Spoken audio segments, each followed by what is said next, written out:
This is Emergency Coordinator Thaddeus Brennan, Denver Emergency Operations Center, October 28th, 2025. Time is 09:17 Mountain Standard. Recording this. Official log. Protocol requires documentation of all Level 5 events. This is Level 5.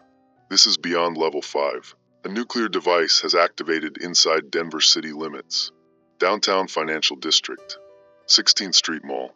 The device is active. Armed. Countdown initiated. I'm saying that again because it doesn't sound real. A nuclear warhead. Inside my city. Counting down right now. The alert came through NORAD at 09:12. 5 minutes ago. Domestic threat detection. Chemical sensors in downtown Denver registered plutonium signature. Massive spike. Then the device broadcasting. Actually broadcasting. Automated signal on military emergency frequency. Countdown timer. Weapon specifications. Authentication codes. It's real. The code's authenticated. DoD confirmed. This is an actual strategic warhead. 475 kiloton yield. Thermonuclear. That's 30 times Hiroshima. 30 times. And it's in downtown Denver. 2.3 miles from this facility. The countdown. 42 minutes from activation. I'm looking at the timer relay right now. 37 minutes remaining. 36 and a half. My name is Thaddeus Brennan. I've been emergency coordinator for Denver for 11 years. 23 years total in emergency management. I've coordinated response for wildfires, floods, active shooter events, terrorism threats, chemical spills, mass casualty incidents. Never this. Nobody's trained for this. A nuclear warhead counting down inside a major American city. In peacetime, no war, no attack, just a device, armed, active, downtown, the device location, 16th Street Mall, Financial District. That's the heart of Denver. 385,000 people in the downtown core during business hours. Monday morning, rush hour just ended. Everyone's at work now. Offices, shops, restaurants, schools. Owen, my son, he's at Riverside Elementary right now. 3rd grade. Mrs. Valdez's class. The school is 0.8 miles from 16th Street Mall. 0.8 miles from the device. Owen is 9 years old. He likes dinosaurs. Reads above grade level. Wants to be a paleontologist. This morning he was excited because they're starting a unit on fossils. He brought his rock collection for show and tell. 32 rocks. He's been collecting since he was 5. Labeled each one. He's organized like that. Careful. Methodical. At 0.8 miles from a 475 kiloton detonation. The thermal pulse. 3rd degree burns.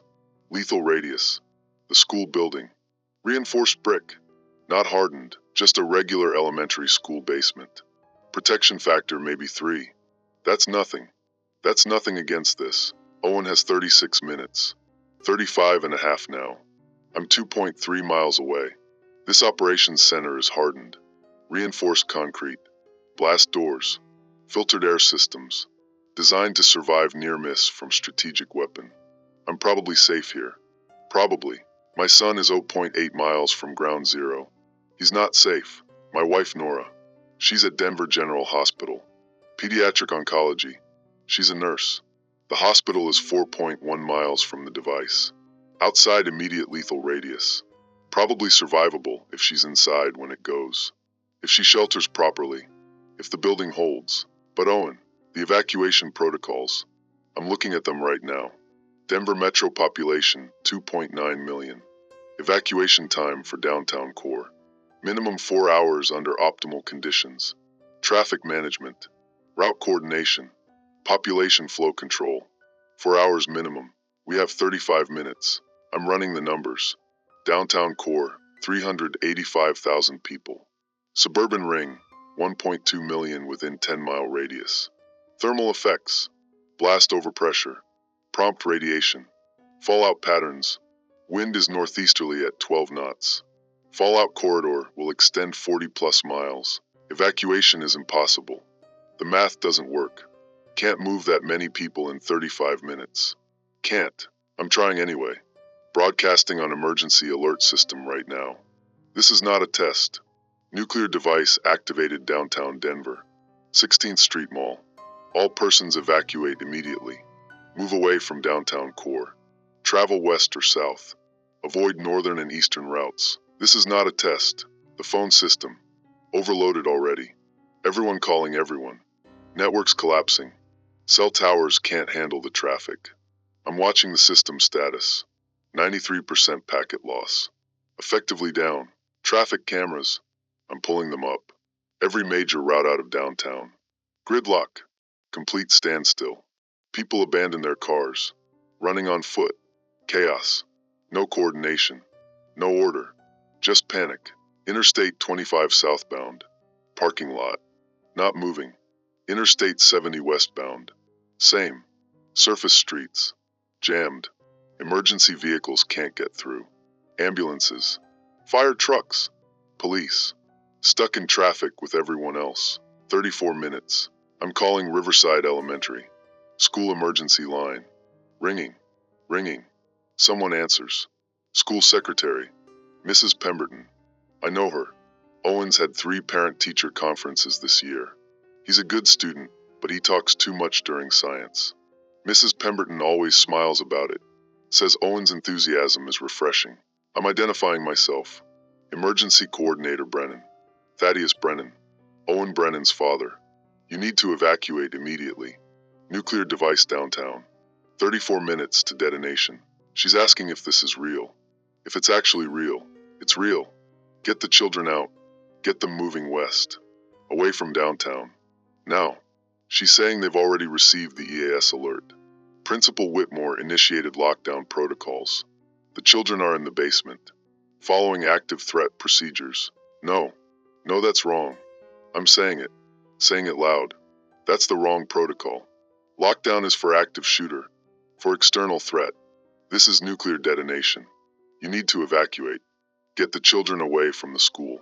The building won't protect them. Nothing will protect them at 0.8 miles. She's saying Principal Whitmore followed the manual. Shelter in place for hazardous materials incident. That's the closest protocol they have. The manual is wrong. I wrote parts of that manual. There's no protocol for this. For an armed nuclear device downtown. I'm telling her. Evacuate. Get buses. Get cars. Get the children moving. 33 minutes. She's putting me on hold. Talking to the principal. Background noise. Children's voices. Adults trying to maintain calm. Organized chaos. She's back. Principal Whitmore says evacuation would expose children to panic in the streets. Traffic is gridlocked. Buses can't move. School policy is shelter in place for hazmat events. They're following policy. I'm screaming into the phone. This isn't hazmat. This is a nuclear warhead. 475 kilotons. At 0.8 miles, your building will be destroyed. Obliterated. The children need to evacuate now. Walk if necessary. Carry the younger ones. Just move. West. Away from downtown. She's saying. She's saying Principal Whitmore has made his decision. School board policy requires. She's reciting policy at me while my son is 0.8 miles from a nuclear device. I'm telling her. Put Owen on the phone. Owen Brennan. 3rd grade. Mrs. Valdez's class. Put my son on the phone right now. She's saying children aren't allowed personal calls during lockdown. School policy. 32 minutes. I'm hanging up. Can't waste time arguing with school policy while the countdown runs. Calling my wife. Nora's cell. Ringing. No answer. Calling Denver General main line. Busy signal. Calling emergency department directly. Someone answers. Chaos in the background. I'm asking for Nora Brennan. Pediatric oncology. They're saying the hospital is evacuating. All ambulatory patients being discharged. Critical patients being moved to basement levels. Staff members assisting. Can't locate specific nurse right now. Find Nora Brennan. Tell her Owen is at Riverside Elementary. Tell her the school won't evacuate. Tell her Thaddeus tried. Tell her. The line cuts. Dead air. 31 minutes. The device. DoD sent specifications. I'm reading them now. Modified. Origin unknown. How it got here unknown. Why it's armed unknown. The authentication codes are valid, but the launch authorization is false. No authorized launch. This is unauthorized activation, malfunction, or sabotage, or error. Don't know which. Doesn't matter. It's counting down. The device is broadcasting continuously. Military emergency frequency. Anyone with proper equipment can hear it. The countdown. The specifications. The timer. I'm listening to it right now. Automated voice. Mechanical. Female. Yield 475 kilotons. Detonation in 30 minutes 27 seconds. Authentication codes valid. Launch authority unauthorized. Repeat. Launch authority unauthorized. Device activation is not authorized DoD action. Detonation in 30 minutes 22 seconds. 30 minutes. Device activation is not authorized. That means it's not supposed to be happening. That means it's a mistake. An error. A malfunction. That means it's preventable. I'm calling DoD emergency line. Direct line to strategic command. Someone answers. Can't make out the name over the noise. Background chaos. Multiple voices. Alarms. I'm identifying myself. Emergency Coordinator Denver. W. 87 device activated downtown. Can you deactivate? Can you stop the countdown? He's saying. They're trying.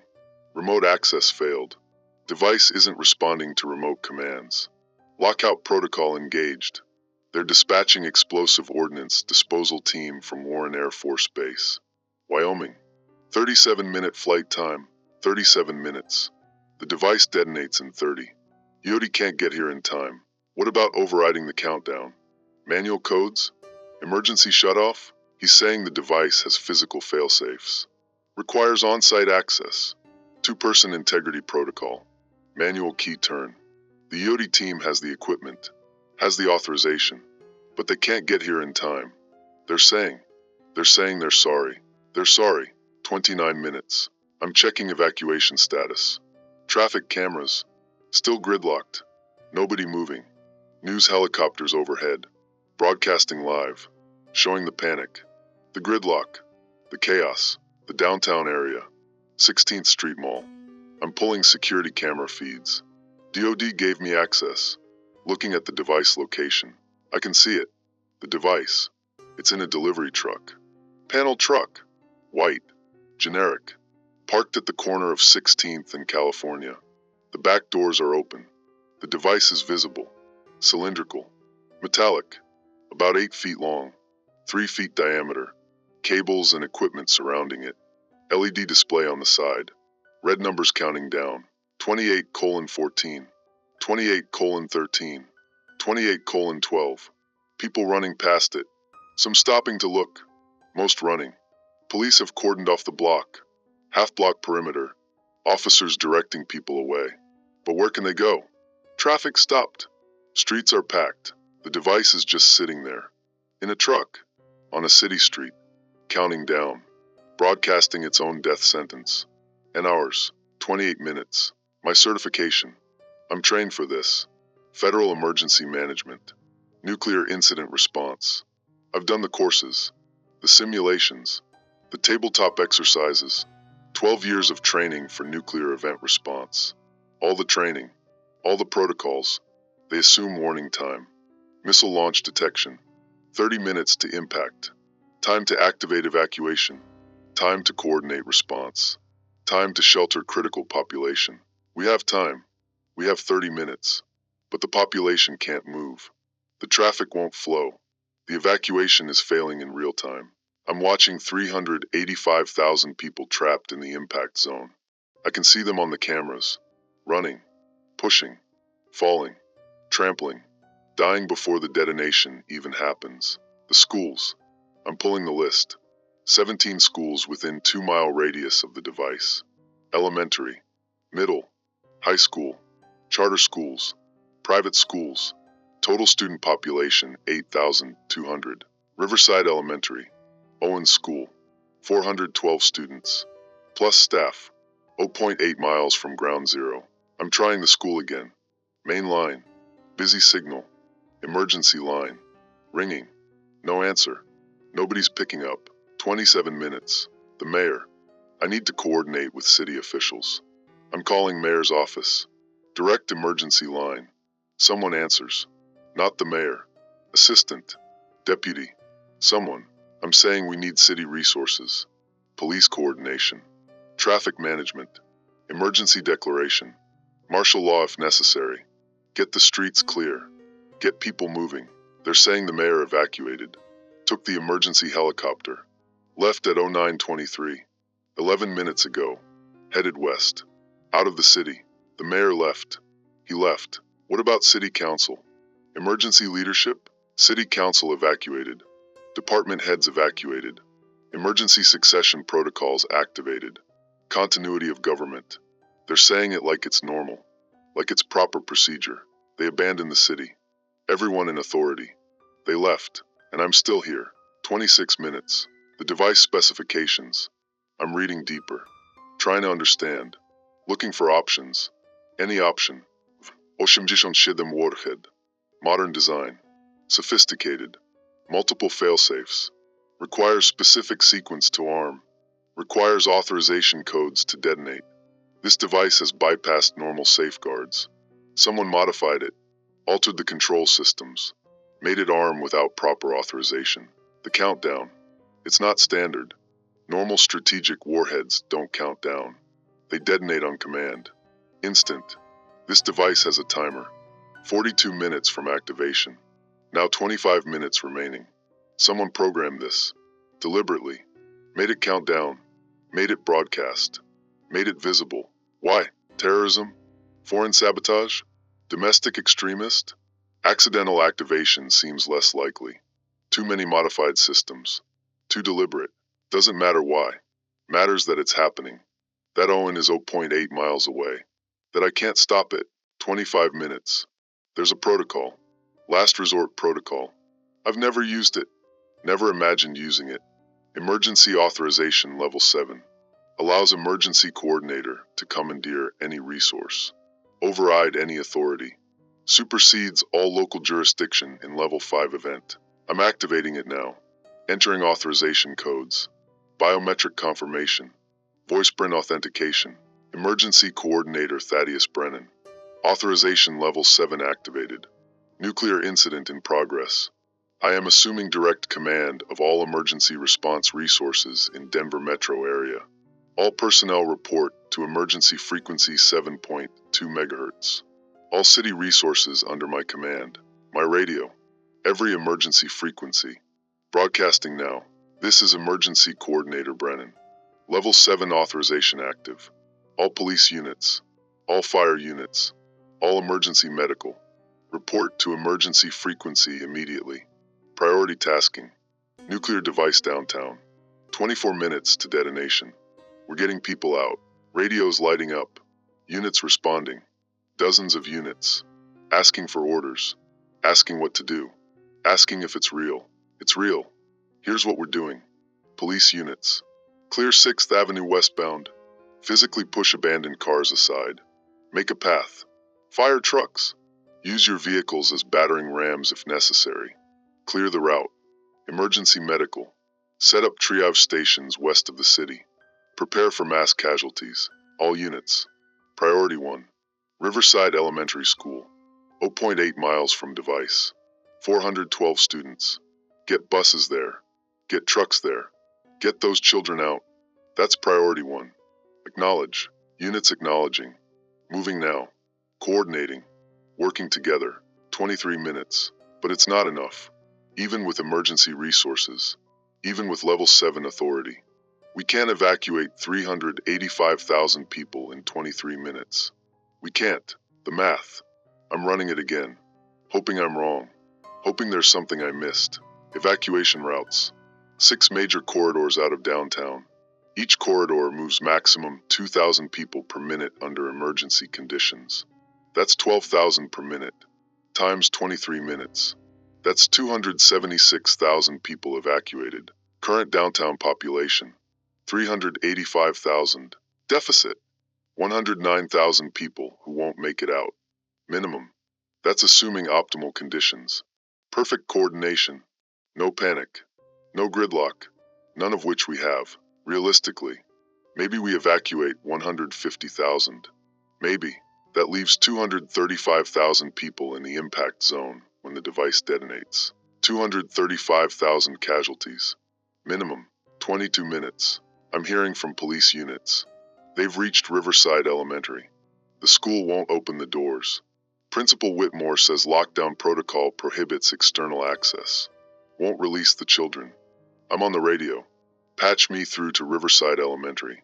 Direct line. Someone answers. Principal Whitmore. I recognize his voice. I've met him. Twice.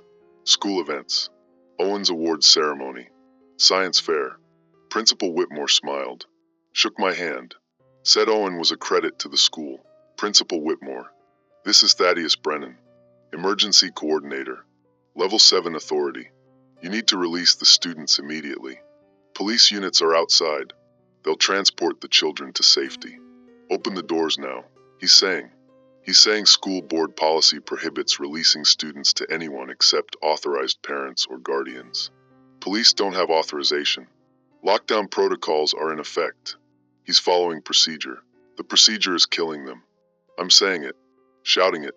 Your procedure is going to kill 412 students in 22 minutes. Open the goddamn doors. He's saying he has responsibilities. Legal liability. He can't just release students to police without proper authorization. What if parents sue? What if something happens to the children during unauthorized release? Something is going to happen. A nuclear detonation is going to happen. In 21 minutes. At 0.8 miles, your entire building will be vaporized. Every student, every staff member, everyone dies if you don't open the doors. He's saying he needs written authorization from the superintendent, or from parents, or from school board. He needs proper documentation. 21 minutes. There's no time for documentation.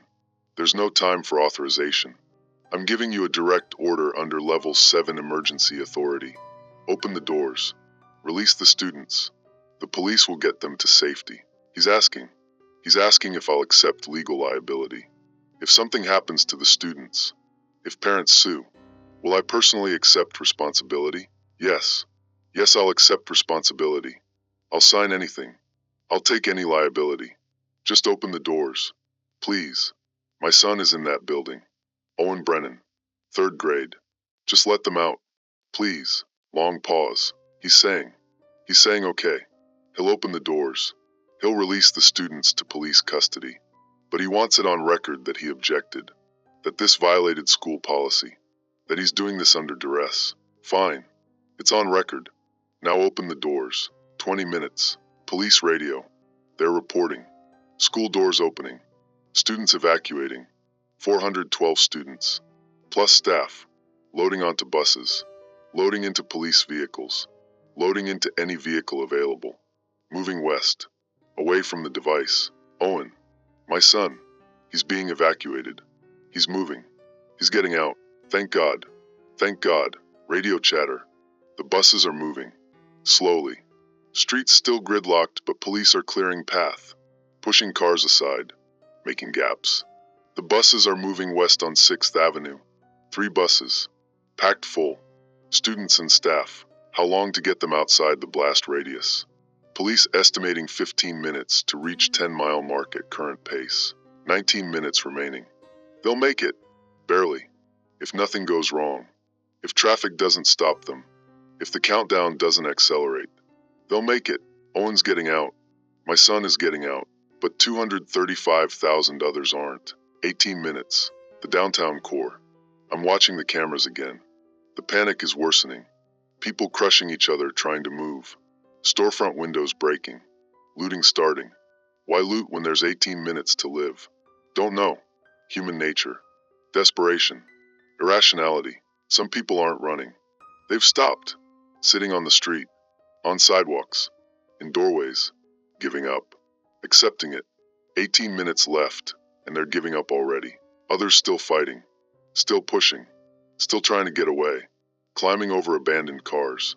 Climbing over each other. Survival instinct overwhelming everything else. The police. The fire department. They're working. Coordinating. Following my orders. Clearing routes. Moving people. Saving who they can save. But it's not enough. Emergency broadcast update. I'm recording new message. Broadcasting on all frequencies. This is Emergency Coordinator Brennan. Nuclear device will detonate in 18 minutes. If you are within 2 miles of downtown, seek basement shelter immediately. Interior rooms. No windows. Lowest level possible. If you are beyond 2 miles, continue evacuation moving west or south. Avoid northern and eastern routes. This is your best chance for survival. 18 minutes remaining. 17 minutes. The device. I'm watching the camera feed. The truck on 16th Street. The Warhead still visible. LED display counting down. 1734. 1733. 1732. Police have expanded perimeter. Full block now. Nobody nearby. The area immediately around the device is empty. Everyone fled. Just the Warhead sitting there. Counting. Broadcasting. Waiting. DOD on the line. Colonel calling back. Yodi team is 20 minutes out. Landing at Buckley Air Force Base. They can't get to the device in time. They're saying there's nothing more they can do remotely. The device has to be accessed manually. Has to be disarmed on site. And there's no time. Can they shoot it? Destroy it? Bomb it? No. Device has anti-tamper mechanisms. Any external interference triggers immediate detonation. Shooting it would set it off. Bombing it would set it off. Has to be disarmed properly or it detonates. So we wait. We wait for the countdown. We wait for the end. 16 minutes. My wife, Nora. I haven't heard from her. Hospital said they were evacuating, but I don't know if she got out. Don't know if she's safe. I'm trying her cell again. Ringing. Ringing. Please answer. Please. She answers. Nora. Nora, where are you? Are you out? Are you safe? She's crying. She's saying she's still at the hospital. Patients couldn't be moved. Critical children in ICU. Machines keeping them alive. Can't be transported. She stayed. She's with them. The hospital is 4.1 miles from the device. Outside immediate thermal radius. Building might survive. Might. Nora, you need to get to the basement. Center of the building. Away from windows. The blast wave. The thermal pulse. The basement is your best chance. She's saying she knows. She's saying she's already there. In the sub-basement. With her patients. With the children who can't be moved. She's saying she's not leaving them. They're scared. She's staying. Owen. Owen's safe. He's being evacuated. School bus is moving west. He's going to make it. He's going to be okay. She's crying harder. Thank God. Thank God he's safe. She's asking about me. Where am I? Am I evacuating? I'm at the operations center. 2.3 miles from the device. I'm not evacuating. I'm coordinating response. Staying at my post. It's my job. Nora's begging me to leave. To get out. To save myself. The job isn't worth dying for. Someone has to coordinate. Someone has to stay. It's what I do. It's what I trained for. She's telling me she loves me. To take care of Owen. To make sure he knows his mother loved him. 15 minutes. I'm telling her. Telling her I love her. Telling her she's going to be okay. The hospital will survive. She'll survive. Owen needs his mother. I'll see her soon. After this is over. I'll see her. She's saying goodbye. I'm saying it's not goodbye. It's see you soon. See you soon. The line stays connected. Neither of us hanging up. Just listening to each other breathe. 14 minutes remaining. We stay on the line. Together. Listening. 13 minutes. Police radio. The buses from Riverside Elementary. They're at 7 miles out. Still moving. Students safe. Owen's safe. My son is going to survive this. That's something. That's one thing I did right. The downtown evacuation. Status update. Estimated 170,000 people evacuated so far. Moving through cleared corridors. Police and fire units working miracles. Coordinating. Saving who they can. But that leaves 215,000 still in the impact zone. 215,000 people in the next 13 minutes. I'm pulling up casualty projections. DoD models. For 75 kiloton surface burst in urban environment. Immediate deaths from thermal pulse and blast overpressure within 2-mile radius. Estimated 190,000 casualties. Instantaneous. Severe injuries from blast effects and radiation exposure, 2 to 5 mile radius.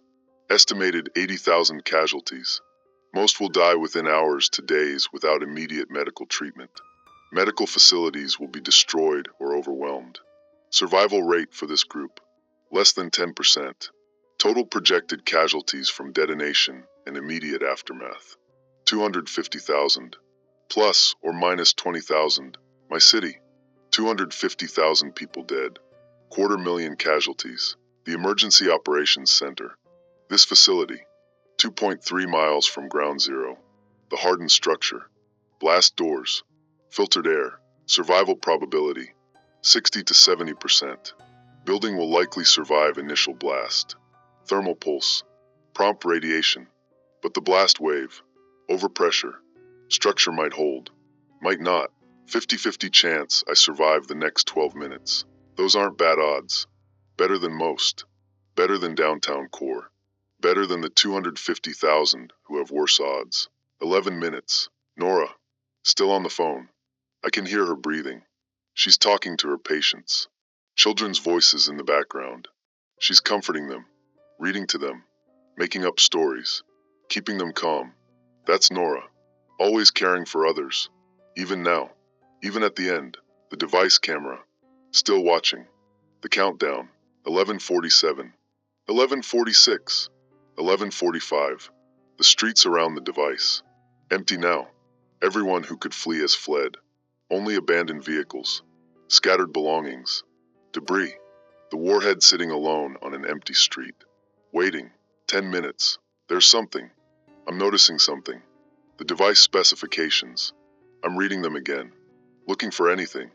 Any detail that might matter. The authentication codes. They're valid DoD codes. Current generation. Not expired. Not compromised. Valid. But the launch authority. It's false. Unauthorized. The device activated without proper authorization.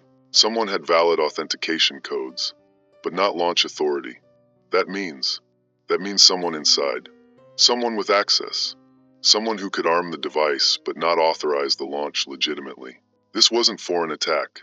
Wasn't terrorism. This was internal. Someone with security clearance. Someone with access to strategic weapons. Someone who modified a warhead and activated it in downtown Denver. Why? 9 minutes. I'm calling DoD back. Colonel answers immediately. The authentication codes. They're valid. Who has those codes? Who could activate a strategic warhead without launch authority? He's hesitating. That's classified information. Need to know basis. I need to know. I'm emergency coordinator for a city about to be vaporized. I need to know who did this. He's saying the investigation is ongoing. The device originated from Cheyenne Mountain Complex, Colorado Springs. Went missing from secure storage 72 hours ago. Classified inventory discrepancy. Wasn't reported. Someone covered it up. The authentication codes. The modification. The activation. All internal.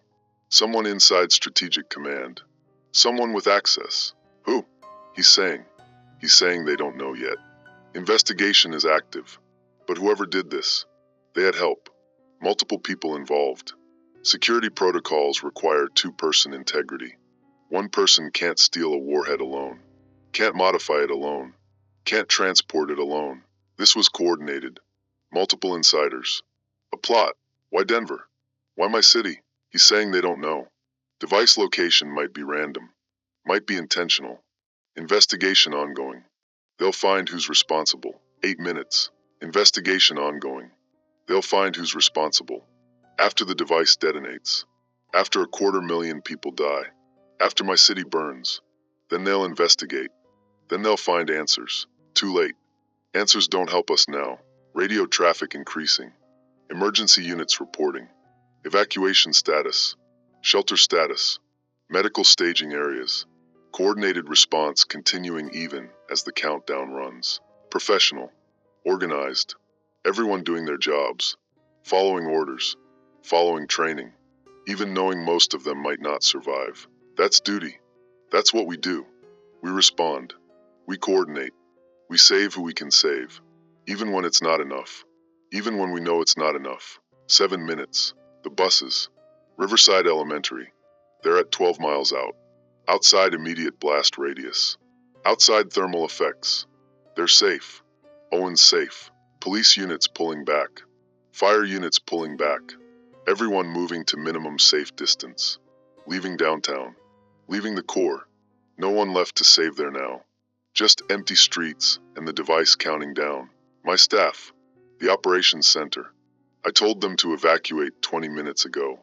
Most left. 3 stayed. Anderson. Kowalski. Fitzgerald. 20 years combined experience. They stayed at their posts. Coordinating. Supporting. Doing their jobs. I'm telling them now. 6 minutes remaining. Get out. Get to the vehicles. Get beyond the blast radius. That's an order. Anderson's refusing. Says we coordinate better with full staff. Says she's staying. Kowalski's staying. Says the same. Fitzgerald's already heading for the door. Not out of cowardice. Out of sense. Out of survival instinct. He's got a family. 3 kids. He should go. He's going. Anderson and Kowalski. They're staying. We're coordinating together until the end. 6 minutes. Nora. Still on the phone. She's singing to the children. Lullaby. I recognize it. She sang it to Owen when he was little. When he had nightmares. When he was scared. Her voice is steady. Calm. Beautiful. Even now, just listening to her sing. 5 minutes left, and I'm listening to my wife sing to dying children. The device. 5:33. 5:32. 5:31. I'm watching the numbers count down. Thinking about what comes next. The flash. The thermal pulse. The blast wave. The fireball. Everything I've studied. Everything I've trained for. About to happen. About to be real. 5 minutes. There's a document. I'm seeing it now. Classified file. DoD sent it with the device specifications. Incident report, eyes only. I'm opening it. Internal investigation findings. Preliminary. The device theft. Cheyenne Mountain Complex. Security review conducted September 15th. 2 months ago. Findings classified. Incident suppressed. No public disclosure. Security audit identified vulnerabilities in nuclear storage facility. Recommendations made. Command rejected recommendations. Cost concerns. Operational impact concerns. Political concerns. Decided existing security adequate. 3 weeks after that decision. September 28th. Device inventory discrepancy identified. 1W, 87 Warhead unaccounted for. Investigation opened. Classified. Not reported to civilian authorities. Not reported to emergency management. Not reported to state government. Internal investigation only. Military jurisdiction. Need to know basis. October 2nd. Investigation determines device stolen. Modified. Prepared for unauthorized deployment. Suspects identified. 3 officers. 2 technicians. All with security clearance. All with access. All gone. Deserted. Whereabouts unknown. Command decision. Continue internal investigation. Coordinate with FBI. Locate suspects. Recover device quietly. No public alert. Operational security priority. Avoid public panic. Avoid political embarrassment. For minutes, they knew. For 26 days, they knew a nuclear warhead was stolen. Was modified. Was somewhere. And they didn't tell us. Didn't warn us. Didn't alert civilian authorities. They wanted to recover it quietly. Avoid embarrassment. Avoid questions about how a nuclear warhead could be stolen from America's most secure facility. So they said nothing. And now it's counting down in my city. The document continues. October 27th. Yesterday. Device located in Denver. Surveillance established. FBI hostage rescue team deployed. Plan to intercept during transport. Recovered device before activation. Operation failed. Device activated prematurely. Suspects escaped. Current whereabouts unknown. Device activation occurred 09:17 today. NORAD notification 09:12. 5-minute delay. 5 minutes between detection and notification. They knew it was in Denver. They were watching it, and when it activated, they waited 5 minutes to tell us. 5 minutes we could have used to start evacuating. Why? Document explains.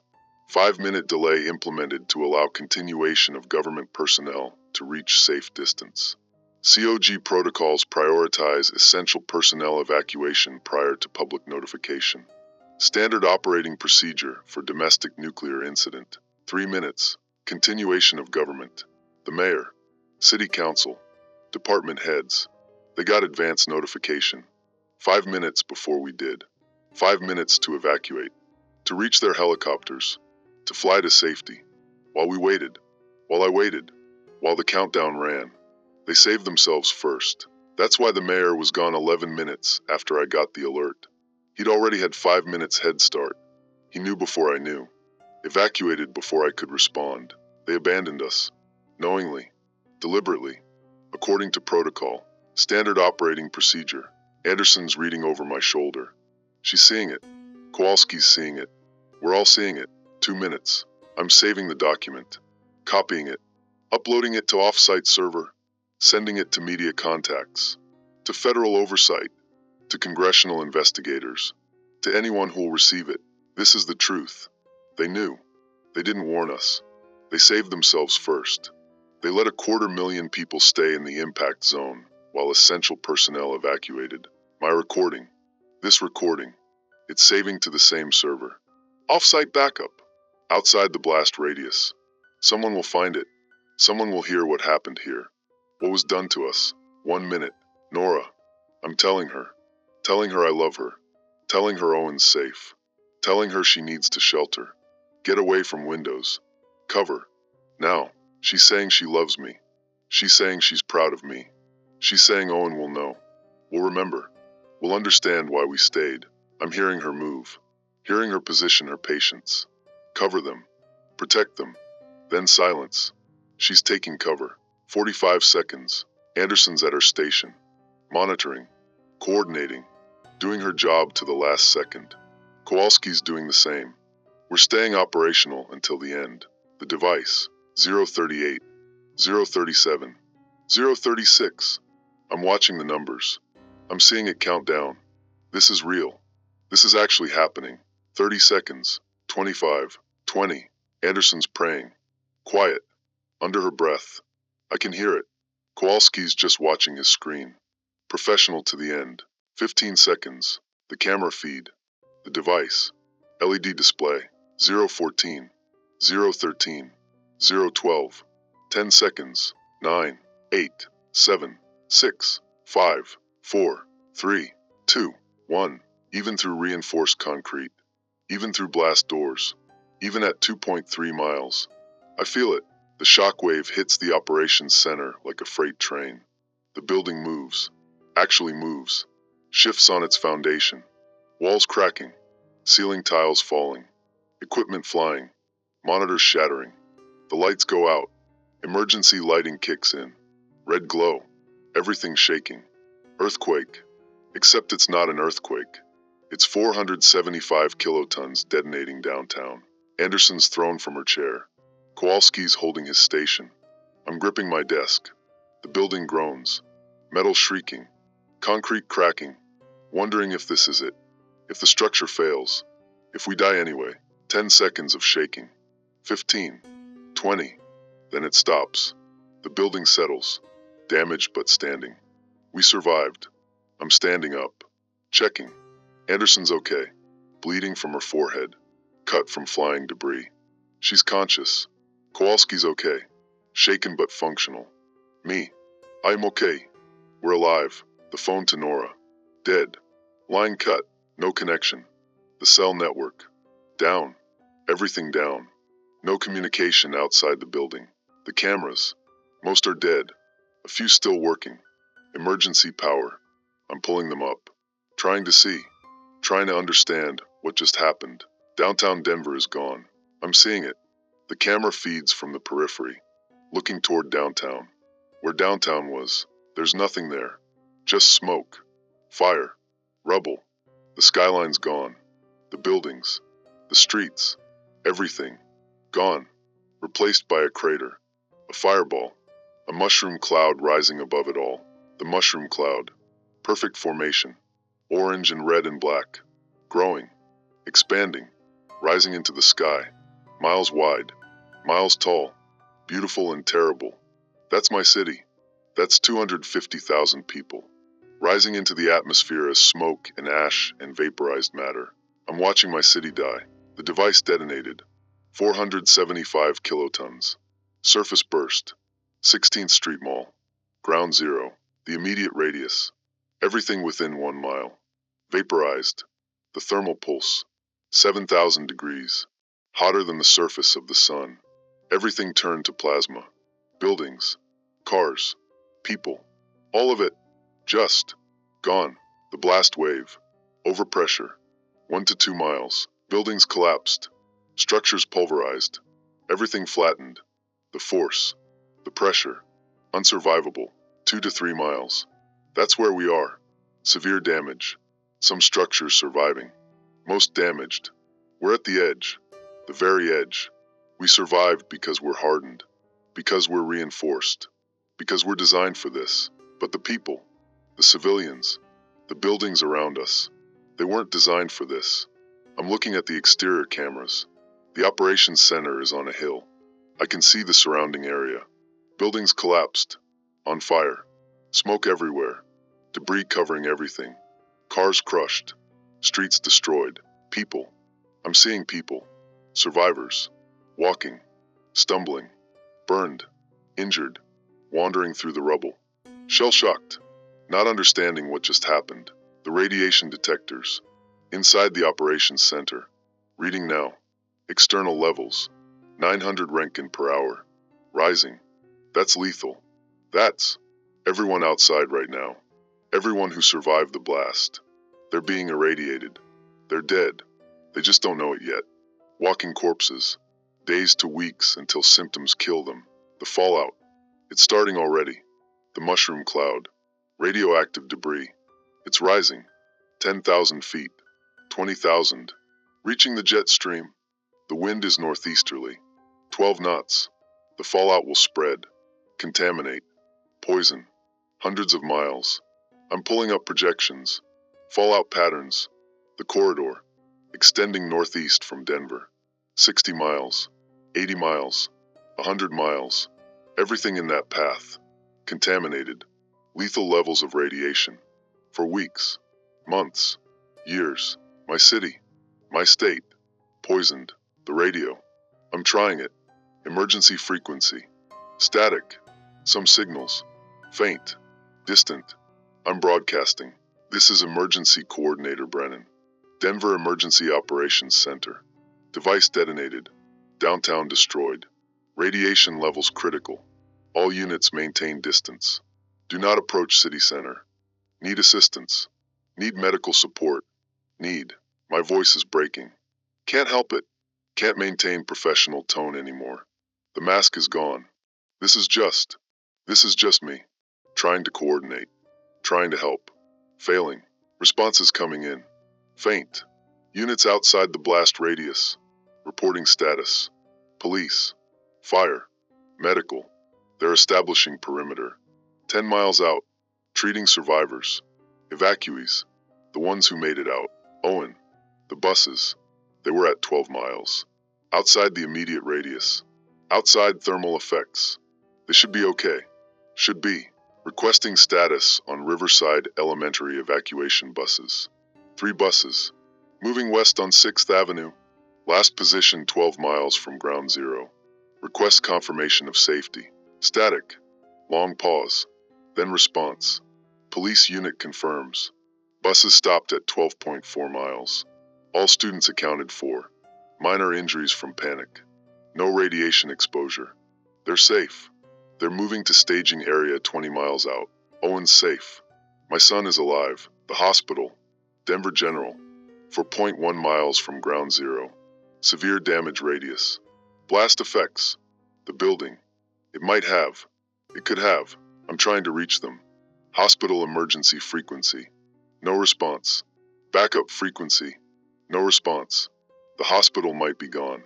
Might be destroyed. Nora might be. Can't think about it. Can't.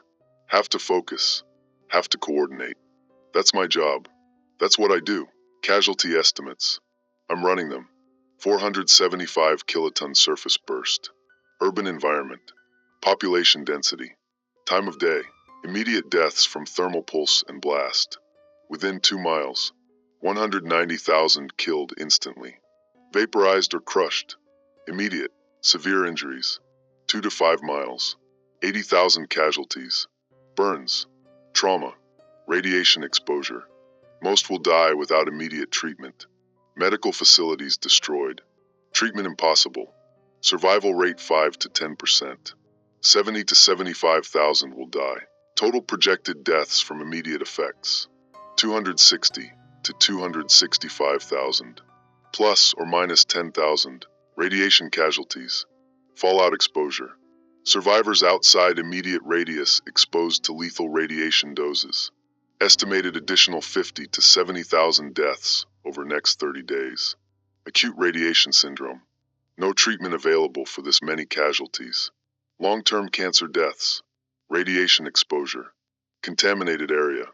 Estimated 150 to 200,000 additional deaths over next 20 years. Total death toll from this device. 460 to 530,000 people. 500,000 casualties. From one device. One warhead. One activation. My city. My responsibility. 500,000 dead. And it was preventable. The document. The classified report. They knew. For 26 days they knew the device was stolen. Was missing. Was somewhere. They didn't warn us.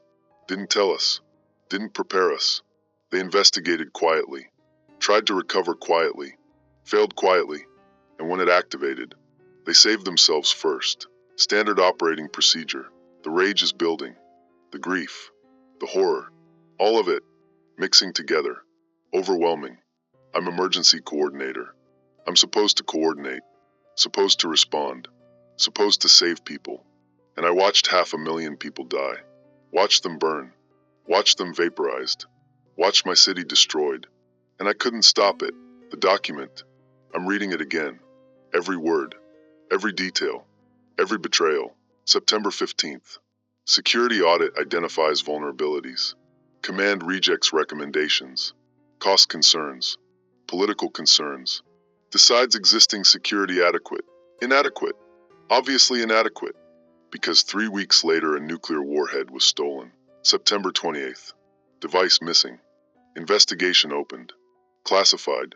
Not reported to civilian authorities. 26 days of silence.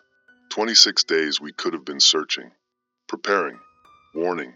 26 days they investigated internally while the device was modified. Transported. Positioned. Armed. October 27th. Device located. Denver. Surveillance established.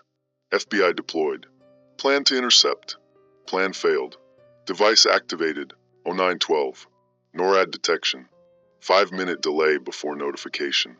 Continuation of government protocols. Essential personnel evacuated first. Mayor. Council. Department heads. 5 minutes head start. 5 minutes we didn't get. 0917. I received notification.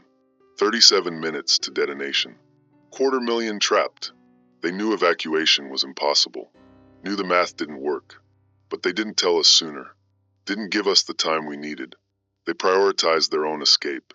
Standard operating procedure. I'm thinking through it. Thinking aloud. Speaking it into the recorder. Documenting it. Making sure someone knows.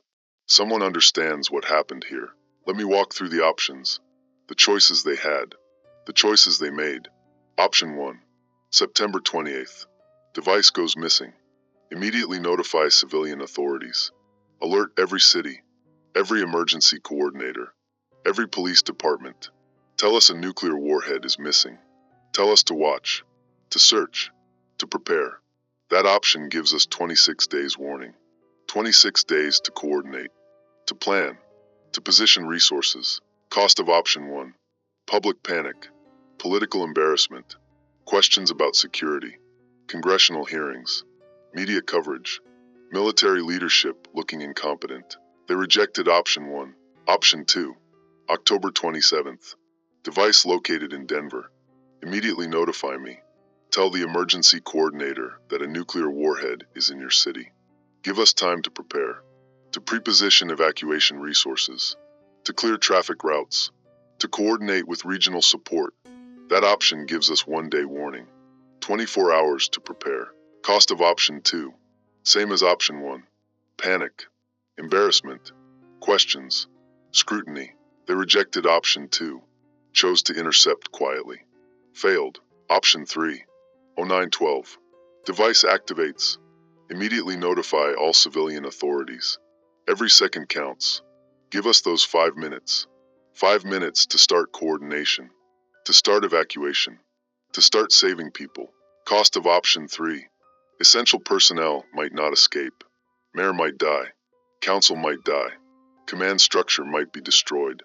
Continuation of government might fail. They rejected option 3. Save themselves first. Gave us 37 minutes instead of 42. Gave us impossible odds instead of merely terrible odds. All 3 options. They chose their own interest over civilian safety. Over my city. Over 500,000 people. They chose to protect their careers. Their reputations. Their lives. Over ours. Standard operating procedure. The rage. It's not just emotion. It's not just grief. It's understanding. Clear understanding. They killed my city. Not the terrorists. Not the thieves. Not the people who stole the device. Command killed us. The chain of command. The protocols. The procedures. The decision to prioritize continuation of government over civilian notification. That decision killed 250,000 people immediately. Will kill another 250,000 eventually. Standard operating procedure killed 500,000 people. And I'm sitting here, in a damaged operations center, surrounded by rubble, coordinating response for survivors, treating the wounded, documenting the dead, while the people who made those decisions, they're safe. They evacuated. They're in bunkers, in command centers, in secure locations. Safe. They'll investigate. They'll write reports. They'll testify before Congress. They'll explain their decisions, justify their protocols, defend their procedures, and they'll keep their jobs, keep their pensions, keep their lives, while 500,000 people in Denver are dead. Anderson's listening. Kowalski's listening. They're hearing me document this, hearing me speak it aloud. They're nodding. They understand. They see it too. The evidence. The classified document. I saved it, uploaded it, sent it out. But that's not enough. That's just documentation. That's just proof. What matters is accountability. Making sure someone pays. Making sure this doesn't happen again. But who holds them accountable? Who investigates the investigators? Who judges the command structure? Who punishes the procedures? Nobody. The system protects itself. Continuation of government means continuity of command. Means the same people stay in power. Make the same decisions. Follow the same procedures. Kill the same cities. I'm recording this. My testimony. My evidence. My accusation. Emergency Coordinator Thaddeus Brennan. Denver, Colorado. October 28, 2025. I accuse United States Strategic Command of negligence. Of criminal negligence. Of prioritizing operational security over civilian safety. Of choosing silence over warning. Of saving themselves while sacrificing my city. I accuse them of killing 500,000 people through protocol, through procedure, through standard operating procedure. I want this recorded. I want this known. I want someone, anyone, to hold them accountable. But I know they won't. I know how this works. I've been in emergency management for 23 years. I know the system, the chain of command, the protocols, the procedures, the cover-ups, the investigations that go nowhere. The reports that change nothing. They'll blame the thieves, the terrorists, the people who stole the device. They'll say it was criminal action, unpredictable, unavoidable. They'll say they did everything possible, followed all procedures, made all correct decisions, and technically they'll be right. They did follow procedures. They did make decisions according to protocol. Standard operating procedure. The procedure was wrong. The protocol was wrong. The decision to prioritize continuation of government over civilian notification was wrong. But it was policy. It was official. It was authorized, so nobody will be punished. Nobody will be held accountable. Nobody will face consequences, except us, except the 500,000 dead, except the survivors with radiation sickness, except the children with cancer from fallout exposure, except the families destroyed, the city poisoned, the lives ended. We face the consequences. They face nothing. The radio. Traffic increasing. Emergency response coordinating. Medical units treating survivors. Evacuation buses reaching staging areas. Refugees flooding out of the contamination zone. Thousands, tens of thousands, hundreds of thousands, all of them displaced. Homeless, many of them irradiated, many of them dying, all of them traumatized. My job continues. I'm coordinating, directing resources, prioritizing medical treatment, organizing shelter, managing the crisis. That's what emergency coordinators do. We respond, we coordinate, we manage, even when the crisis is beyond managing, even when the response is inadequate, even when we know it's not enough. Nora, I still don't know. Hospital not responding. Can't reach her. Can't confirm her status. She might be alive, might be dead, might be injured, might be irradiated. Don't know. Owen's safe. At least Owen's safe. 20 miles out. With other survivors. Other children. He's alive. He'll grow up. He'll remember. He'll ask questions. Why did this happen? How did this happen? Who let this happen? And I'll tell him. I'll tell him the truth. I'll tell him his city was sacrificed. Deliberately. According to protocol. Standard operating procedure. I'll tell him the people in power chose themselves over us. Chose silence over warning. Chose continuation of government over civilian safety. I'll tell him his mother died. If she died, if I find out she died, I'll tell him she died because of decisions made above my level. Decisions I couldn't stop, couldn't change, couldn't prevent. I'll tell him I tried. I tried everything. I coordinated. I evacuated. I saved who I could save, including him. I saved him. That's one thing. One success. Out of 500,000 failures. The document. The evidence. The recording. It's all saved. Backed up. Distributed. Someone will find it. Someone will hear it. Someone will know what happened here. What was done to us. Maybe that matters. Maybe someone will care. Maybe something will change. Probably not. Probably the system will protect itself. Probably the procedures will continue.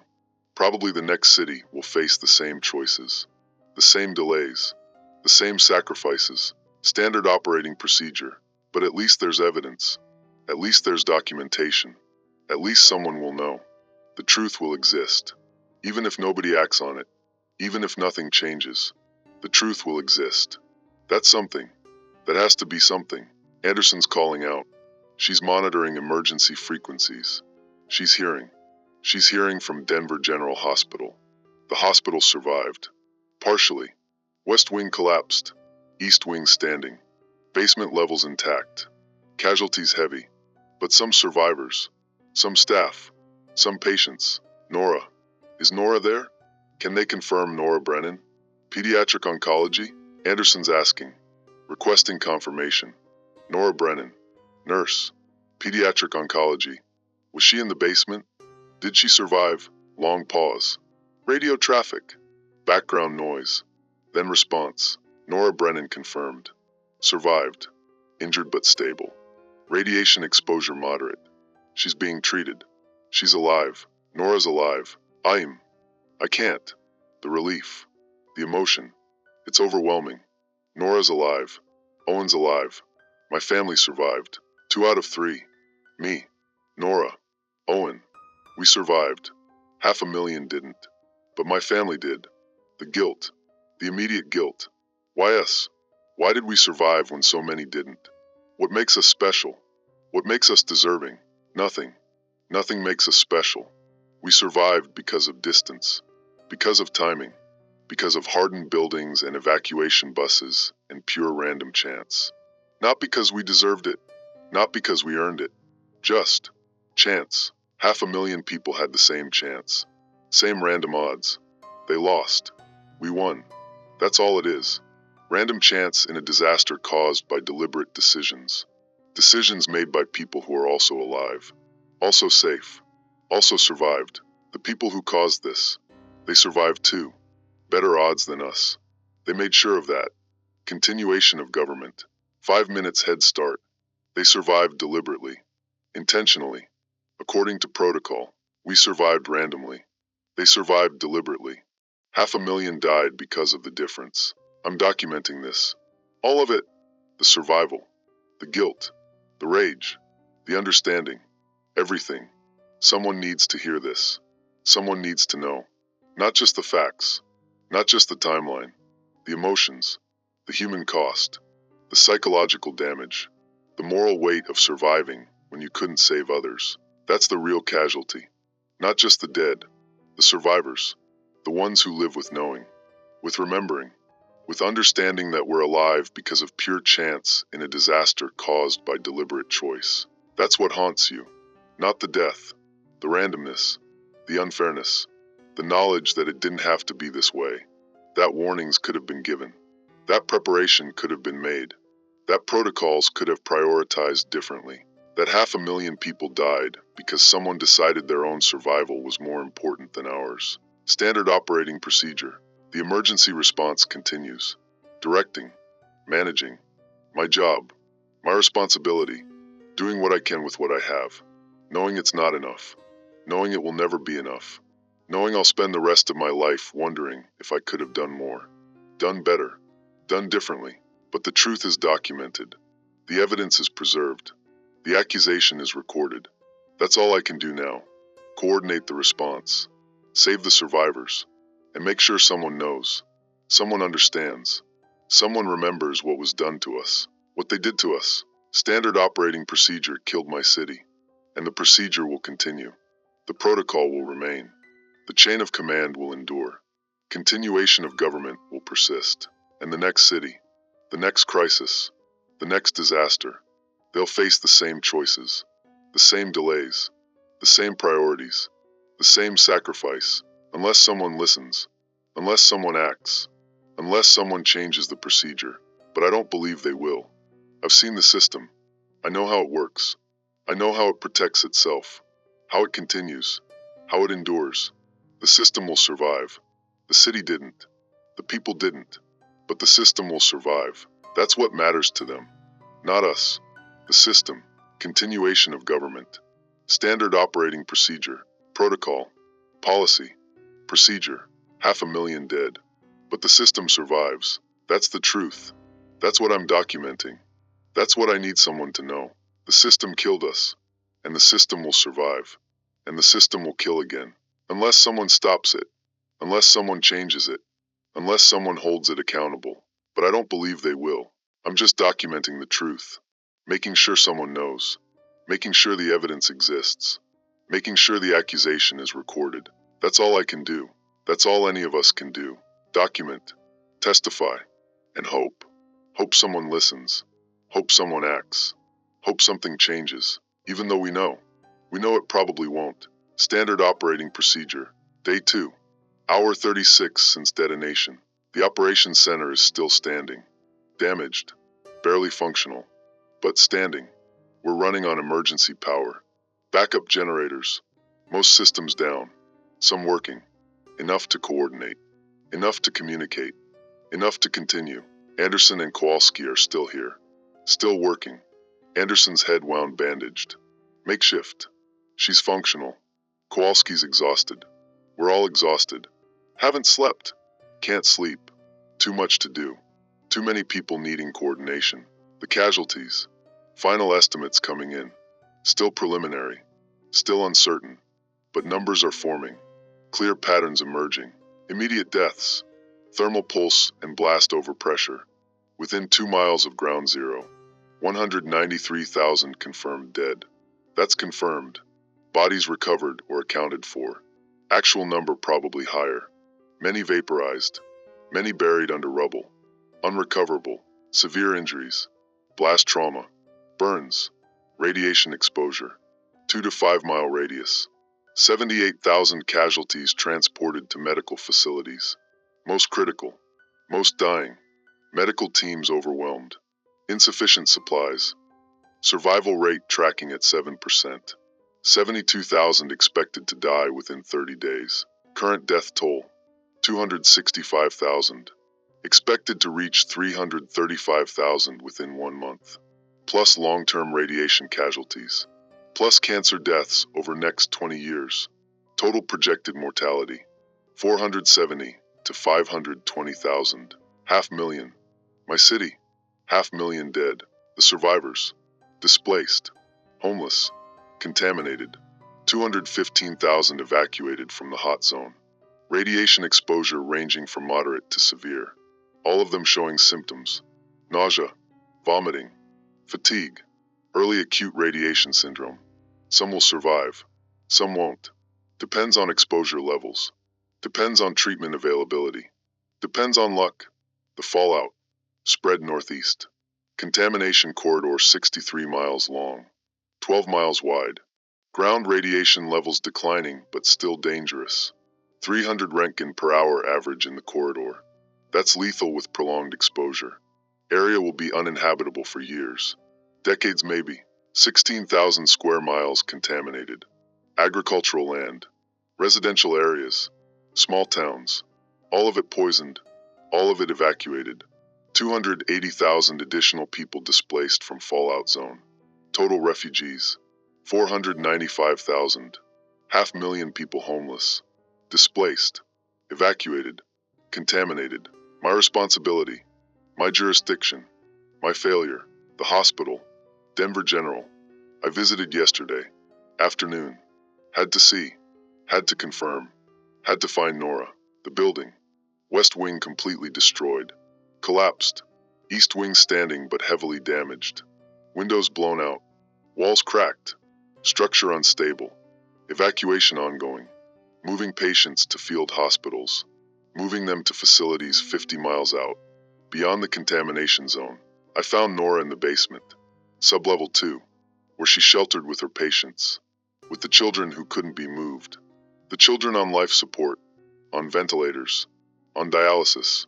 The ones too critical to evacuate. She survived. She's alive. But, the radiation exposure. She was in the basement. 4.1 miles from ground zero. The building shielded her from thermal effects. From blast.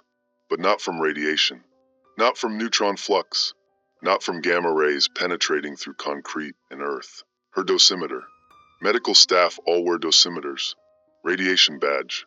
Personal monitoring. Hers read 420 Roentgen total exposure.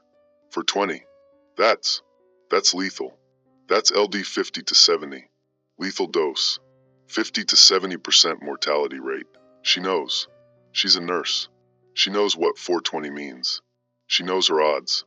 50-50 chance of survival. Maybe less. Depends on treatment. Depends on her body's response. Depends on factors nobody can control. I'm looking at her. She's showing symptoms already. 36 hours post-exposure. Nausea. She's vomiting intermittently. Fatigue. Profound exhaustion. Her hair. It's starting.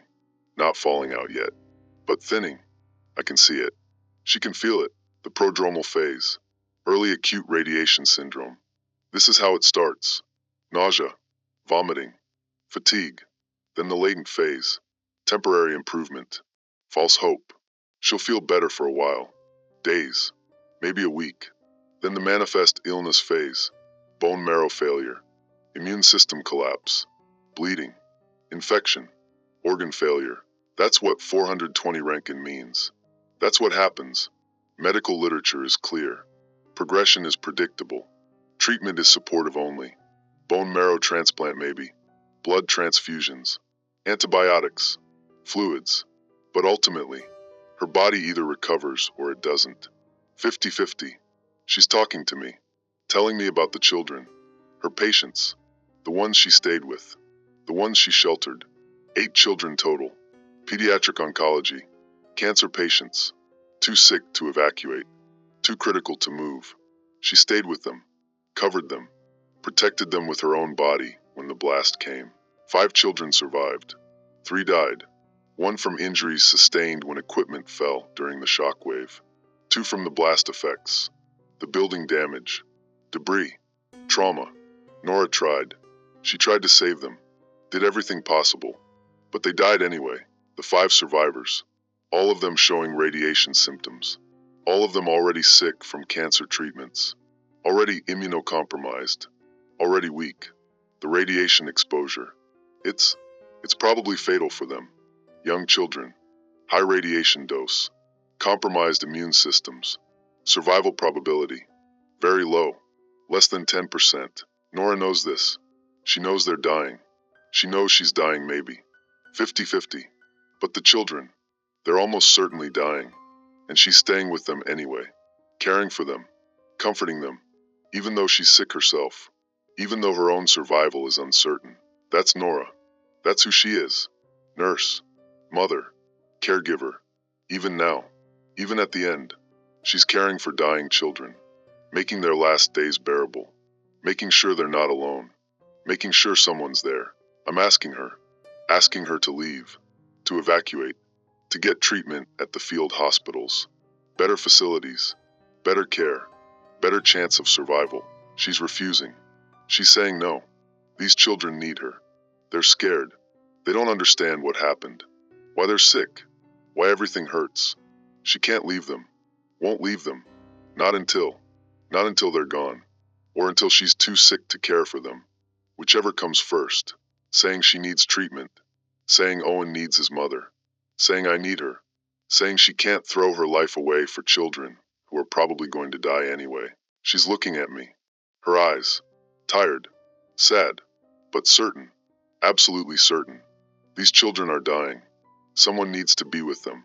Someone needs to hold their hand. Someone needs to tell them it's okay. That's what she does.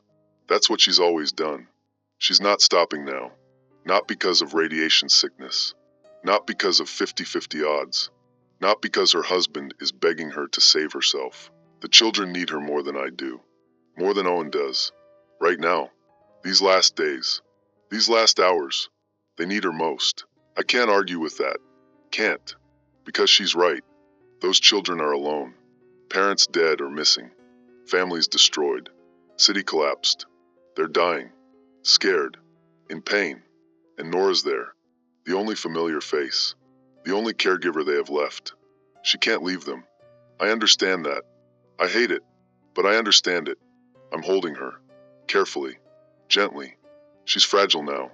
Weakened. I'm telling her I love her. Telling her Owen loves her. Telling her she's the bravest person I know. The best person. Telling her. She's crying. Saying she's sorry. Sorry she can't come home. Sorry she can't be there for Owen. Sorry she's choosing these children over her family. Not over. Not instead of. But, right now, in this moment, they need her more. And she can't ignore that need. Can't walk away. That's not who she is. I'm understanding. I'm accepting. I'm saying goodbye. Not forever goodbye. Not yet. But, goodbye for now. Until she's done. Until the children. Until it's over. One way or another. I'm leaving the hospital. Walking out. Through damaged corridors. Past injured survivors. Past medical staff overwhelmed and exhausted. Past all of it. Out into the contaminated air. The poisoned city. The destroyed landscape. My home. My responsibility. My failure. The radiation detector. I'm wearing one now. Personal dosimeter. Everyone wears them in the hot zone. Mine reads 83 Roentgen accumulated. From 2 days of exposure. From being in the operations center. From visiting the hospital. From coordinating in contaminated areas. 83. That's significant. That's dangerous. But not immediately lethal. Not like Nora's 420. I'll probably survive. Probably. Maybe some long-term effects. Cancer risk. Immune problems. But survival likely. Nora's at 420. 50-50. Owen's at 12 miles out. Zero exposure. Safe. My family. Spread across the survival spectrum. One safe. One dying maybe. One probably okay. Random chance. Random distribution of radiation. Random odds of survival. That's what this is. Random casualties in a disaster that wasn't random. That was caused by deliberate decisions. By protocols. By procedures. By continuation of government. By standard operating procedure. The refugees. I'm seeing them. Evacuation centers. Tent cities. 50 miles out. Beyond the fallout zone. 495,000 displaced people. Families torn apart. Homes destroyed. Lives shattered. All of them traumatized. All of them grieving. All of them asking why. How? Who's responsible? I'm talking to them. Coordinating services. Food, water, medical care, shelter, basic needs. Trying to help. Trying to provide. Trying to do something useful. Something that matters. They're asking questions. Demanding answers. Why didn't we know? Why didn't we evacuate sooner? Why weren't we warned? How did a nuclear warhead end up in our city? Who let this happen? I'm telling them the truth. The classified document, the internal investigation, the 26 days of silence, the 5-minute delay, the continuation of government protocols, the decision to save essential personnel first. All of it, the complete truth. They're angry, furious, disbelieving, then believing, then raging, demanding accountability, demanding justice, demanding someone pay for what was done to them. To us, to our city. I'm supporting them, encouraging them, giving them the evidence, the documentation, the recordings, everything I saved, everything I uploaded, everything that proves what happened, what was done, who's responsible. They're organizing, forming groups, survivors' coalitions, demanding federal investigation, demanding congressional hearings, demanding transparency, demanding accountability, demanding change. Good. That's good. That's what needs to happen. Pressure from below, from the victims, from the survivors, from the people who paid the price for those protocols, those procedures, those standard operating procedures. Maybe they'll succeed. Maybe they'll force accountability. Maybe they'll change the system. Maybe. I don't know. I don't believe. But maybe. That's something. That's hope. Small. Fragile. But hope. The media is here now. National coverage. International coverage. Denver nuclear disaster. Domestic nuclear terrorism. Security failure. 500,000 casualties. Biggest news story in decades. Reporters everywhere. Cameras everywhere. Questions everywhere. I'm talking to them. Giving interviews. Telling my story. Showing the evidence. Explaining the protocols. Exposing the decisions. Making sure the truth reaches maximum audience. Making sure everyone knows. Everyone understands. Everyone sees what happened. What was done. Who's responsible? The federal government is responding. Damage control. Press conferences. Official statements. Expressing condolences. Promising investigation. Promising accountability. Promising to learn from this tragedy. Promising reforms. Promising change. Empty promises. I know how this works. I've seen crisis response. I've seen government accountability. I know how investigations conclude, how reforms get watered down, how change gets delayed, how nothing really changes, how the system protects itself, how continuation of government continues, how standard operating procedure becomes slightly modified operating procedure that accomplishes the same thing. They'll investigate, find scapegoats, low-level people, security officers, technicians, people who can't fight back, people without political protection. They'll be punished, prosecuted, imprisoned, made examples of. But the command structure, the decision makers, the people who chose silence over warning, who chose delay over notification, who chose continuation of government over civilian safety, they'll be protected, defended, retained, because the system protects itself. Always. The system endures. The people change. The procedures continue.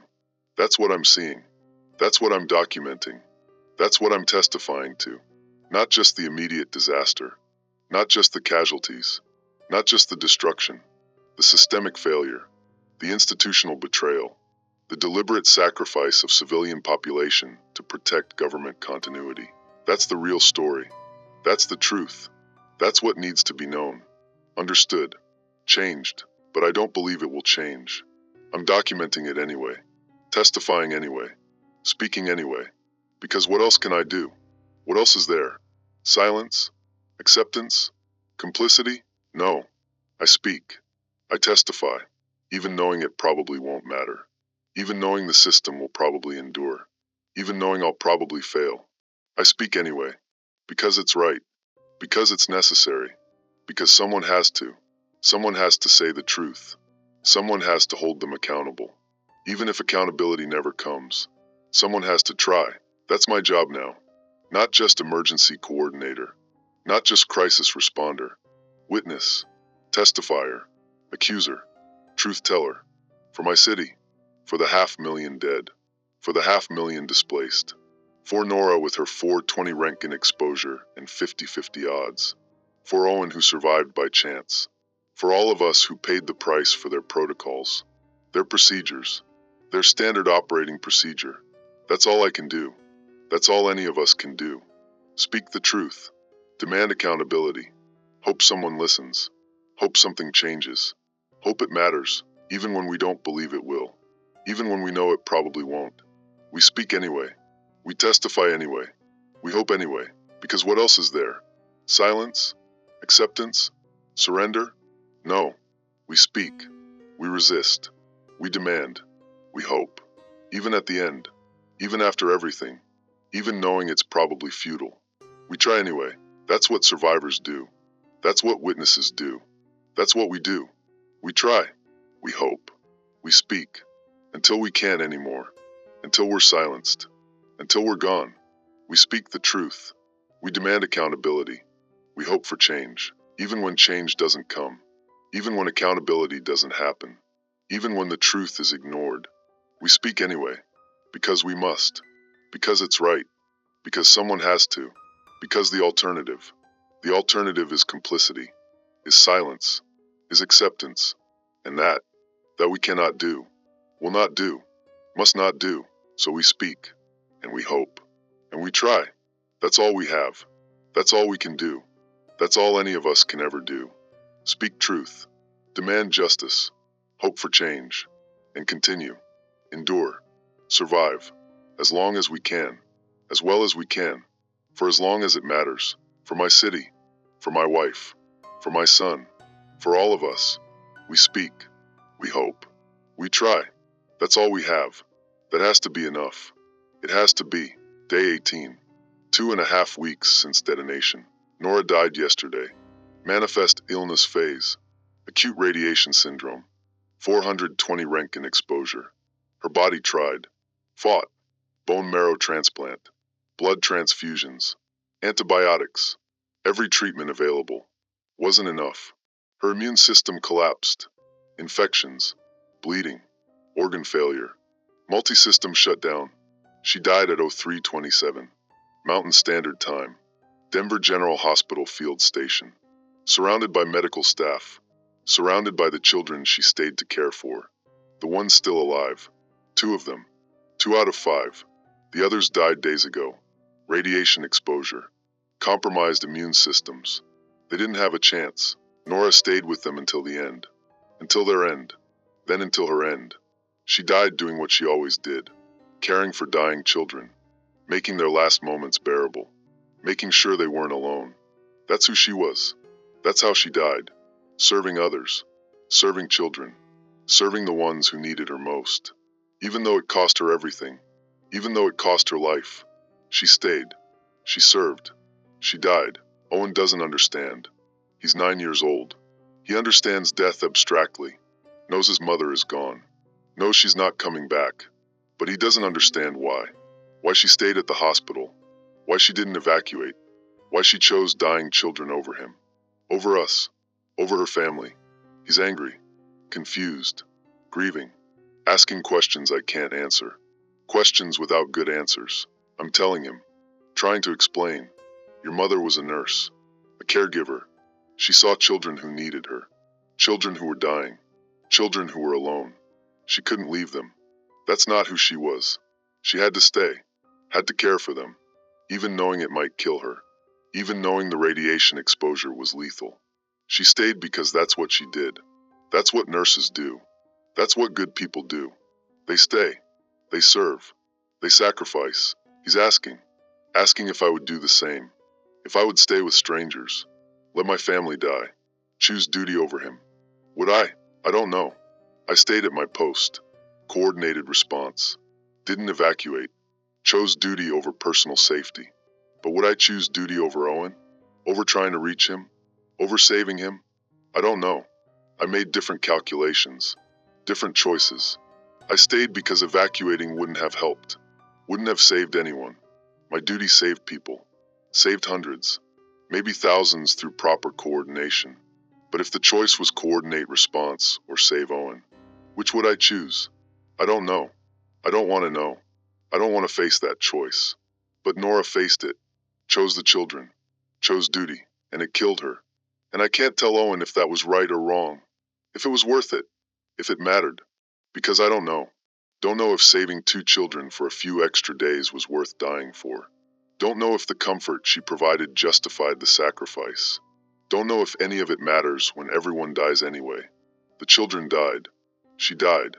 The city died. 500,000 people dead. What difference did a few days of comfort make? What difference did any of it make? I don't know. Can't answer that. Can't answer Owen's questions. Can't explain his mother's choices. Can't justify her sacrifice. Can only tell him. Tell him she was good. She was brave. She was selfless. She did what she thought was right. What she believed was necessary. What her conscience demanded. And maybe that has to be enough. Maybe that's all we can say about the dead. They did what they thought was right. Even if we don't understand. Even if we disagree.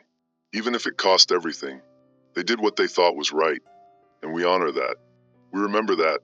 We carry that. Even when it hurts. Even when we're angry. Even when we don't understand. We honor it. Owen's not ready to honor it yet. He's too angry. Too hurt. Too young. He just wants his mother back. Wants her alive.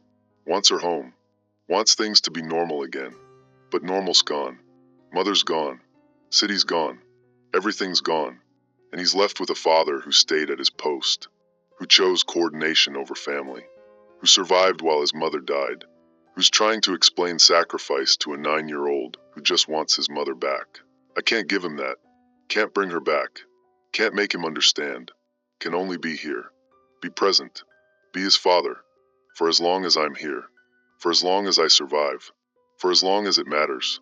The casualty count. Final numbers coming in. Still preliminary. Still updating. But patterns are clear now. Totals are establishing. Immediate deaths. Blast and thermal effects. 197,000 confirmed. Another 23,000 presumed dead. Bodies unrecovered. Vaporized or buried. Total immediate casualties. 220,000. Radiation deaths. First 30 days. Acute radiation syndrome. 81,000 deaths. From injuries. From exposure. From contamination. Total deaths within 1 month. 301,000. My city. 300,000 dead. 30 days. That's 10,000 per day average. Every day for a month. 10,000 funerals. 10,000 families destroyed. 10,000 lives ended. Every single day. For 30 days. And it's not over. Medical projections. Additional radiation deaths over next year. 40 to 60,000. Latent effects. Cancer. Organ failure. Immune disorders. Long-term contamination effects. Another 50,000 dead over next 20 years. Cumulative cancer deaths from exposure. Total projected mortality. 410,000. Plus or minus 30,000. 400,000 dead. From one device. One activation. One countdown. 42 minutes of warning that wasn't enough. 400,000 casualties that were preventable. That could have been avoided. That were caused by decisions. By protocols. By procedures. By standard operating procedure. The investigation. Congressional hearings started last week. Testimony from DOD. From Strategic Command. From security personnel. From FBI. From everyone involved. Everyone except the survivors. Everyone except the victims. Everyone except us. They're investigating themselves. Questioning themselves. Judging themselves. Finding themselves not guilty. The narrative is establishing. The official story forming. Determined perpetrators. Sophisticated thieves. Inside help from corrupted personnel. Unprecedented breach. Couldn't have been prevented. Everything possible was done. Protocols were followed. Decisions were correct. Tragedy was unavoidable. Nobody's fault. Systemic failure. Not individual responsibility. Not command responsibility. Not institutional responsibility. System failed. But no person failed. No decision was wrong. No protocol was inadequate. Just systemic failure. Abstract failure.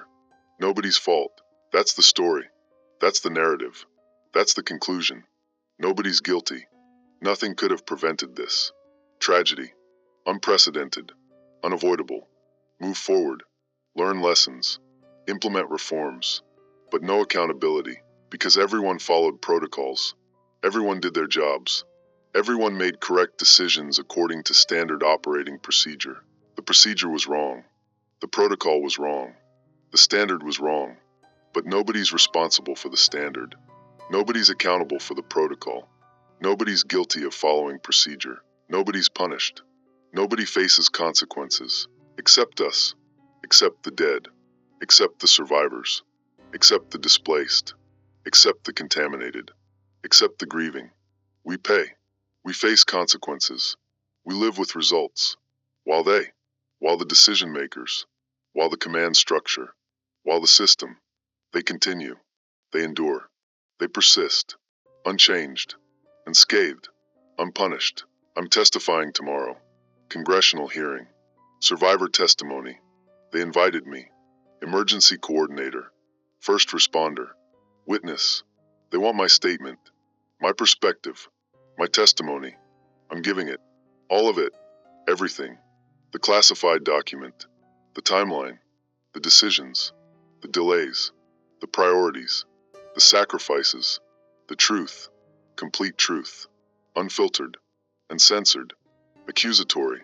Angry. Honest. I'm not representing DOD. Not representing the system. Not representing the government. Representing my city. My dead. My survivors. My wife who died with 420 Roentgen exposure. My son who lost his mother. My people who paid the price for their protocols. Their procedures. Their standard operating procedure. I'm testifying for them. For us. For the dead who can't speak. For the dying who won't survive to testify. For the survivors who don't have platform. Don't have voice. Don't have access. I'm speaking for all of us. Speaking truth. Speaking accusation. Speaking demand for accountability. They won't like it. Won't want to hear it. Will try to discredit. To dismiss. To minimize. Will say I'm traumatized. Emotional. Not objective. Biased. Unreliable. Will say I'm looking for blame. Looking for scapegoats. Looking for someone to punish. Can't accept that it was just tragedy. Just bad luck. Just unavoidable disaster. They're right. I am looking for blame. Looking for accountability. Looking for someone to punish.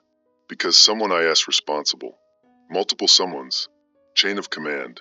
Decision makers. Protocol authors. System administrators. They're responsible.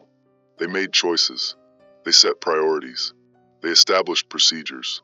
And their choices. Their priorities. Their procedures. They killed 400,000 people. That's responsibility. That's accountability. That's punishable. Should be punishable. Must be punishable. But it won't be. I know it won't be. System protects itself. Always has. Always will. My testimony won't change that. Won't break through. Won't force accountability. Will be noted. Filed. Referenced. Then ignored. System will continue. Protocol will persist. Standard operating procedure will remain standard. Next disaster. Next city. Next catastrophe. Same choices. Same priorities. Same sacrifices. Same results. But I testify anyway. Because I must. Because it's right. Because someone has to speak. Someone has to accuse. Someone has to demand. Even knowing it won't work. Even knowing it won't matter. Even knowing the system will win. Someone has to try. Someone has to resist. Someone has to speak truth. That's me. That's my job now. Not emergency coordinator anymore. Positions eliminated. Cities eliminated. Jobs eliminated. I'm just. Witness now. Survivor. Truth teller. For my city. For my dead. For my people. Speaking truth. Demanding justice. Hoping for change. Not believing. Not expecting. Just hoping. Small hope. Desperate hope. Probably futile hope. But hope anyway. Because what else is there? Silence? Acceptance? Surrender? No. Hope. resistance, testimony, until the end, until I can't anymore, until I'm silenced, until I'm gone. I speak, I testify, I demand, for my city, for my dead, for my wife, for all of us who paid the price, all of us who survived to tell the story, all of us who refused to accept, refused to forget, refused to move on. We remember, we testify, we demand. That's all we have. That has to be enough. The memorial. They're planning it. National Memorial. Denver Nuclear Disaster Memorial. Commemorating the dead. Honoring the fallen. Remembering the tragedy. They're designing it now. Monument. Wall of names. 400,000 names. Garden. Reflection pool. Tourist attraction eventually. School field trips. Historical site. Remember the Denver disaster. Learn the lessons. Never forget. Until everyone forgets. Until it's just history. Just past. Just tragedy that happened once. Won't happen again. Can't happen again. Until it happens again. Different city. Different device. Different countdown. Same protocols. Same priorities. Same sacrifices. Same results. I won't be at the dedication. Won't attend. Won't participate. Won't validate their narrative. Their memorial. Their official story. 400,000 people killed by systemic failure. By unavoidable tragedy. By bad luck. No. 400,000 people killed by decisions. By priorities. By protocols. By people who chose wrong. Who valued wrong things. Who protected wrong interests. That's the truth. That's what should be memorialized. Not tragedy. Not sacrifice. Not heroism. Truth. Accountability. Consequences. That's the memorial we need. That's the memorial we won't get. So I testify instead. Speak truth instead. Demand accountability instead. Refuse to accept instead. Refuse to move on instead. Refuse to forget instead. For my city. For my dead. For my wife. For Owen who lost his mother. For all of us. I testify. I speak. I demand. For as long as I can. As loudly as I can. As truthfully as I can. That's all I have left. That's all any of us have left. Truth. Testimony. Resistance. Memory. Refusal to accept. Refusal to forget. Refusal to let them write the story. Write the narrative. Write the history. We write it. We tell it. We testify it. Our way. True way. Honest way. Accusatory way. Angry way. Real way. That's my job now. That's my life now. That's my purpose now. Witness. Survivor. Truth teller. Accuser. For my city. For my dead. For my people. Speaking. Testifying. Demanding. Remembering. Refusing. Until I can't anymore. Until the end. Until I'm gone. I speak. That's all I can do. That's all I have. That's all that matters now. The truth. The testimony. The accusation. The demand. The memory. The refusal. That's what survives. That's what endures. That's what continues. Even when cities fall. Even when people die. Even when systems persist unchanged. The truth survives. The testimony endures. The accusation continues.